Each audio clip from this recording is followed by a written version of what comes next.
แม่พายฮัลโหลค่ะแม่พายไปถ่ายมาเนี่ยมื้อนี้อยู่เฮ็ดงานคนตายงานศพพี่สาวบ่แม่นจ้าโอ้เอานะครับครับผู้ไปก็ไปเนาะไปซอยกันล่ะแม่จ้าเล่นอันเลขเพิ่นนั่น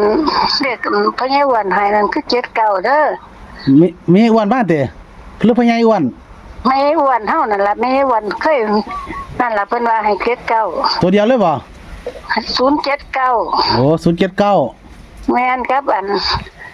เพิ่นให้3ตัว6ตัวเพิ่นเด้อได้ยินบ่ยินถึงว่า6ตัวเป็นจังได๋ว่า6ตัวว่า6ตัวน่ะอันตัวนึง204เพิ่นให้เท่านี้นะโอ้ว่าไงมันมี2ช้อยตัวนี้มี079เอ้ย0ยังก็หมอนรวยก็ได้เนาะเอายังก็204ฮะ79กับ079แม่นบ่เจ้าของหั่นน่ะ079กับ07กับ0นั่นกับ204อ่ะได้แล้วซั่นเนาะเป็นมีอ้วนมาบอกว่าว่าอ๋อมีอ้วนมาบอกเนาะ204แต่ว่าจับไม่ได้2ตัวนั่นได้ตัดให้ตัดให้2ก็นั่นแม่นล่ะ04มัน04 077920ตัวตัดเนี่ยจ้าตัดนี่เนาะได้นี่เนาะเลขแย่อ้วนนั่น79นั่นเอาเน้นจักหน่อยนี่เด้อตัวลงอีอ้วนตัวได้แท้เด้อนี่มีหลายกว่า079ห้อย079 204มันใส่204เนี่ยแต่เพิ่นนั่นล่ะบอกแต่ว่าอยากให้เน้นนั่นอยากให้เน้นตัวเจ้ามักน่ะมัก079แม่นอันกัน2ตัวเอา79นั่นน่ะเน้น79ตัวนึงตัดเน้นเลยตัวนี้เน้นก็โมแม่นแล้ววันนี้สำนันเนาะเลขข้างโลกอันพี่สาวมันบอกเฮาเอาวะ35มั้ยตัวอยู่ข้างโลกน้องสาวจะฝันเกี่ยวเนาะไก่ด้วยเนาะคันว่าจังซั่นก็ FC เลยก็ที่หน้าเพิ่นเอาคือจังซี่ล่ะแค่กันก็น้องสาวหวานที่น้องสาวฝันเห็นว่าท่านดอกมั้ย35บอกไทยเนาะเพิ่นมันขึ้นเพิ่นก็ยังฝันอยู่เพิ่นแต่มันเป็นเลขใหญ่อยู่ของเพิ่นใหญ่ไปสิใหญ่ไปหาเพิ่นเมื่อคืนนี่ต้องบอกกันว่านั่นหาเป็นเลขใหญ่ตัวใดเพิ่นบอก283บอกว่าจักนี่ล่ะ283บ่แม่นจักสิเลขใหญ่เลขลาวแล้วแต่ว่าเพิ่นฝันผู้ตายไปบอกท่านเดี๋ยวสิลงไว้ให้เป็นลาวก่อนก็ได้จังเลขใหญ่ต้องไปทำสัมภาษณ์เจ้าอีกทีนึงเนาะอันนี้บ่เคลียร์นั่นแล้วตัวผีตกปลาจังเว้ากันไหมเด้อต้องมาเว้ามึงไม่ก็ได้ดอกปึกเครือเอา79อย่าลืมล่ะอายุคนตายเท่าไหร่อายุคนตายกับ74เนาะโอ้74 75เนาะแต่ว่ายายอ้วนมาบอกมันขึ้น204 079เนาะแม่นตามนี้ยายอ้วนบอกนี่เพิ่นบอกตัวใดก่อนเพิ่นบอกบอก079ก่อนอ๋อ079ก่อนตั้ง204เนาะจ้าเพิ่นวางได้ความเพิ่นเว้ากับเจ้าเพิ่นก็มาเว้าเพิ่นก็มาบอกเพิ่นสิมาแก้ที่มันบ่ทันได้พอ20เพิ่นว่าจังซี่โอ้เพิ่นว่าท่านพอ20แม่นสิมาแก้มือมั้ยเพิ่นสิมาแก้มือได้บ่เพิ่นบอกว่าจักงวดแล้วเพิ่นบอก17งวดแล้วแม่เพิ่นว่า17งวดแล้วเด้อเพิ่นรายไว้เพิ่นว่า17ว่า17หันดอก17บ่เพิ่นว่า17งวดแล้วเด้อโอ้ร่างซั่นเนาะเอาผู้ใดมัก17ก็ซื้อ17นำเนาะเพิ่นว่าจำได้บ่ได้17งวดแล้วเด้อโอ้อันว่าจำดีบ่เพิ่นว่าจังซี่เพิ่นสอนนี่เ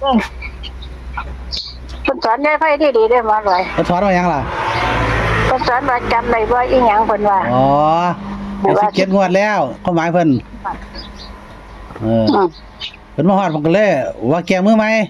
ให้179บาทนี่เดี๋ยวให้มันพอเพิ่นเด้เพิ่นว่าจังสิเกี่ยวบ่เกี่ยวแต่ว่าเพิ่นว่าเดี๋ยวมันเป็นพ่อมันครบกำหนดของเพิ่นเอารอบเบิ่งเนาะหมดก่อนมันผ่านเนาะ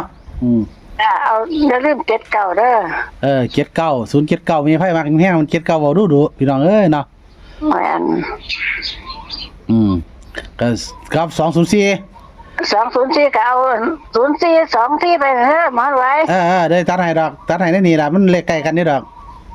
จ้าแต่ว่าอันเลขพี่สาวจะได้ก็ต้องคอยตามกันไว้เนาะ จ้า ครับขอบคุณหลายๆเด้อที่แบ่งปัน แกอันเดา ฮะ ถ้ามันตกปลาเรียกว่าแกจังเว้ากันใหม่แต่นึงเด้อ เลขเมื่อกี้ได้ต้องว่ากันทีนึงเนาะพี่น้องอยากซื้อเอาขอบคุณแม่ไพ่หลายเผาแล้วมาบ่เผาแล้วกลับมาบ่ โอ้ยบ่ทันได้แกได้ท่านตกปลา บ่หมายว่าเผาแล้วต้องกลับมาบ่ จักสิกลับยามใดแล้ว เพิ่งพยาบาลให้เด้อ ปรึกษาเลี้ยงบุญใช่มั้ย ปรึกษาแล้วก็พามาบ่อย่าให้เด้อบ่คือวิลี่ว่าให้น้ำเด้อวิลี่ว่าไปถึงเด้อ ครับขอบคุณหลายๆแม่ไพ่เอาสลายไปงานซะ เพิ่นตะหมานไว้แต่ละบ้านนี่ ครับให้มันมันนะแม่ให้มันแม่นเด้อ จ้า ซี่แก้มือแน่นักก็ได้ซี่เอาหลายงวดเอาเด้อ จ้าหลายขอบคุณแล้ว เห็นว่าซี่หน่วยเอาเด้อซี่เหงาเอาเด้อ จ้าอยากให้ได้ค่ะพี่FCเอ้ยพี่ดอก เพิ่นให้มาได้แข็งสั่นเนาะแม่เนาะ ในบาจังไดล่ะ เฮาก็ว่าได้ตุ่มได้ตัวดอกเพิ่นบอกมาเฮาก็จำได้ก็บอกสั่น อยากให้มาโดนเลยสอก เอาวันนี้แม่อ้วนตกลงเพิ่นบอก079204 จ้า เนาะประมาณนั้นนะครับเพิ่นให้มาแค่นี้เนาะ 2ตัวนำ 2ตัวใดเพิ่นว่า เอาก็79ก็7นั่นล่ะ เอาเพิ่นยังย้ำตัวเก่าเด้อแม่ไผ 2กับ04นั่นล่ะ 2442จ้าแต่ว่าเรียกเขียจังหวะที่หลัง ว่าแต่ต้องตัดเบิดตัวนี้เนาะเรา242040อีหลายตัวตัวนึงฮะ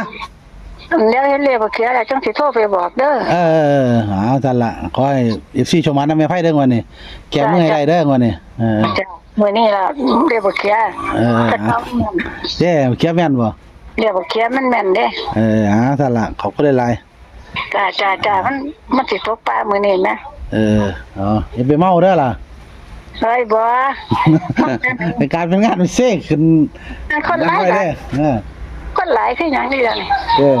เอาเฮ็ดหยัง ซั่นเลยแม่ขอบคุณหลายๆครับสวัสดีครับ เบิ่ง ก็จบไปแล้วเด้อนะครับสำหรับแม่ไพ่เนาะไปงานศพพี่สาวไปเผาเนาะครับเพิ่นบอกมาอยู่แม่พุ่นจะที่วันก็บ่คำใหญ่มาบอกแล้ว079มาแก้มือใหม่ว่าซั่นครับ204เด้อนะครับส่วนเพิ่นว่าให้ตัดดูแม่ไพ่ว่าดู7997นะครับขอให้โชคให้มานำแม่ไพ่เด้อในวันนี้แห่งปังลำด้วยสุขทุกคนฝากกดไลค์กดแชร์กดติดตามเด้อนะครับสวัสดีครับขอบคุณหลายๆนะครับ